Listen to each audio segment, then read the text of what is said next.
the other way maybe. It's not great. Dream Club. I get it. Here's where all your dreams come true in Dream Club.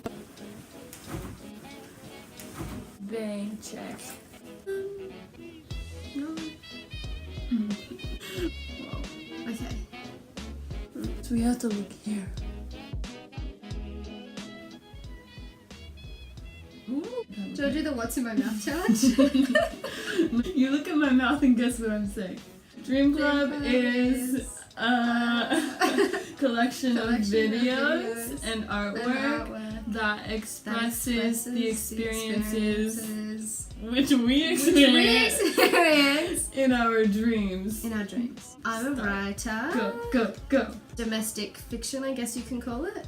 But it like focuses on things like relationships and families and things that happen on like it kind of means like everyday stuff. I think that makes it really useful when we're trying to interpret dreams and express those stories, because you're already able to express ideas that feel close to home, and that's what we're trying to do, is make each other's dreams feel closer to home. I'm writing a book at the moment which is a mystery novel. The idea for that came to me in a dream that I initially wrote a short story about, and has now turned into a novel, and so I always am coming back to dreams when I'm writing. I'm from Australia. Which Melbourne. city? But originally From Ballarat, Australia. Yeah. Shout out to Ballarat. Mm. And then I decided to live abroad for a year in Paris. So I did. Which is where we are now. Which is where we are now. I've been living in France for 2 years. I moved here right after high school to be an au pair, and then decided to stay another year, and that's how I met Kat. We met in French class. And since we were already discussing dreams so much, then I kind of had this idea of, or this image in my head of people meeting and talking about their dreams, and it being a really open, safe space to have that discussion. I thought it'd be like book club, where you read a book and then you talk about your books with your friends, but with dreams. As we thought about it more, we developed it into a creative project. I've done some small animations before, but never something like this. I actually don't know how to animate at all, and I'm just figuring it out as we go. It's all 2D animation, which is frame by frame, a whole bunch of drawings stuck together, and I've been drawing for years, like ever since I was a kid. About 4 years ago, I started acrylic painting, but in Paris, it's really hard to have a bunch of paintings. I'm living in a small space, like everyone here is living in a small space, and so I don't have room for paintings. I don't know who to sell them to, so I turned to digital art. And I always wanted to make animations but didn't know how, and so this project is also me figuring out how. Yeah, and when we first kind of started hanging out, and we knew that we were both creative, and for months we just kept saying we really want to start a creative project together. Yeah. And then I guess the two ideas just came together. Like, we were always looking for something. It was an to idea, work on. baby. Yeah.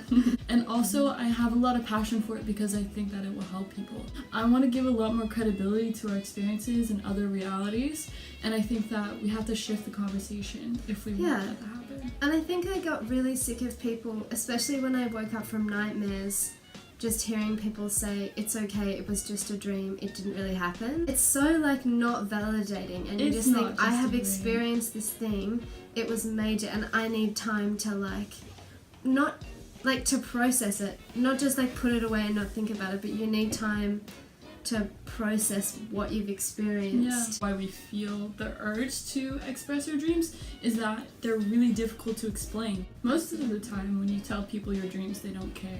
And they do the one-up dream, so you start telling them about your dream, and then they talk over the top of you, and then they tell I had that dream. Listen to my dream. And they one-up you about their dream, and without even asking any questions about your dream. They're not listening, they just want to have a better dream than you've had. People are just like, well, that wasn't real. Like, if you were telling me a story, like, oh, yesterday I cut off my hand, we're gonna talk about that, I'm gonna ask questions. But if you're like, in my dream my hand got cut off, I'll be like, yeah, exactly. And it's people don't see those experiences as valid. Yeah. And it's so strange because you experience these things, and then in the window after you've woken up, you really feel them, I think. Yeah. and you've got to process all of that. Sometimes it feels more real than your day. I like to analyze dreams a lot. Obviously, that's what we're doing here. But it can be really personal to reach out and analyze people's dreams without their consent. Yeah, but which is why it's a good outlet. Because it is so hard, and you have to be able to express metaphors that aren't insulting or too personal, and use metaphors in a tactful way. Like you've talked about this. Yeah, exactly. Especially relating to like trauma that you have, nightmares, or like vivid or violent images. It's like, how can you portray that in a way that's like still authentic to your dream, but is not going to be traumatic for anyone else. Yeah. Or re-traumatizing yourself. Yeah. I also have the belief that there's possibility that when we dream we go to an actual other place, that we're actually experiencing other realities, which would mean that I'm not creating the situation for myself, that I'm experiencing something real, but other people can't see it. So how do I validate that?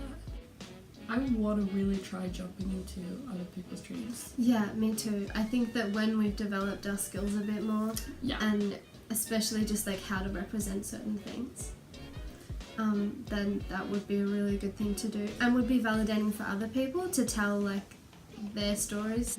I just mean like literally like in that episode of SpongeBob when you go into someone else's dream. Oh, literally go into their dream. Yeah, I mean actually jumping into someone else's dream. That would be really cool. When we talk about this to other people, it is exciting because people really love to talk about their dreams. They're just so used to people not really caring or not being taken seriously about it. Or just like they're worried about judgment that they'll receive. Like if they've had a dream about something really personal that relates to like relationships in their life. Which is hard as we get better at expressing our dreams, and we're getting better at dreaming. I think. I'm getting really...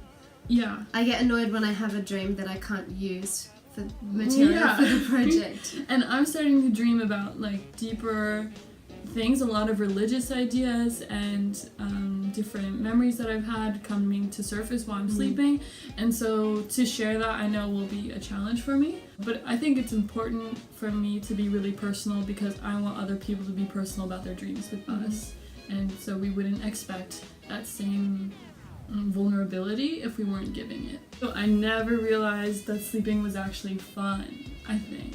I think I have a lot of nightmares, and there are periods of time where I have bad nightmares every night, and which kind of runs in my family, and they're kind of during those times I don't like going to sleep. Oh yeah.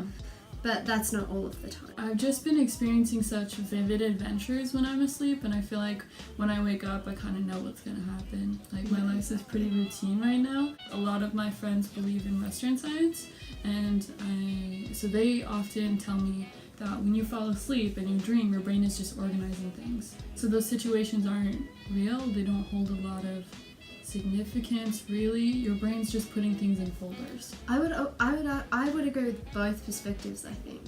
I think it feels like my brain is organizing and processing things, but in a way that is like a real experience and that manifests in like stories and events that I experience. Yeah. Which I think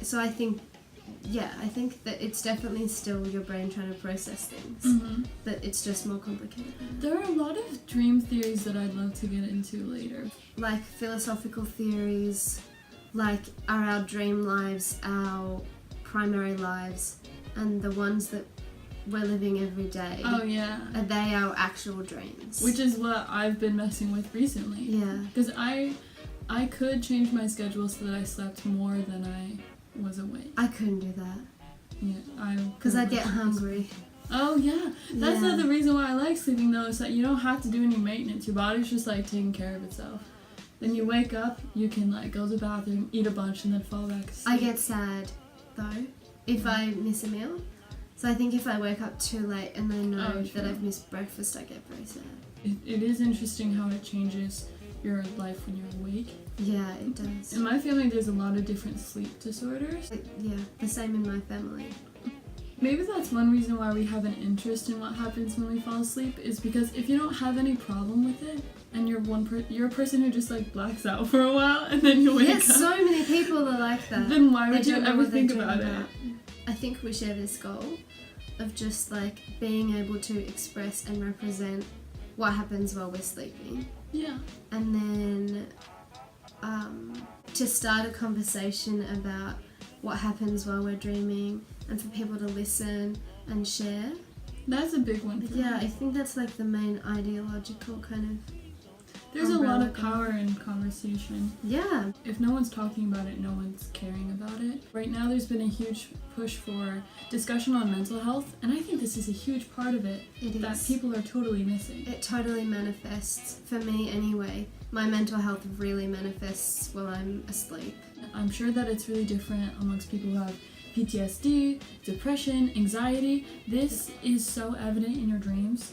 We'll be researching how sleep is treated around the world and how dreams work and different theories about it. And then maybe like having people in and talking to them about their sleep Yeah. from like different backgrounds or with like really different experiences to us. And I'm excited for our audience to learn about how we sleep and okay, that's kind of we'll have a live stream. Like paranormal Watch me activity. sleep. Watch me create the episode in real time.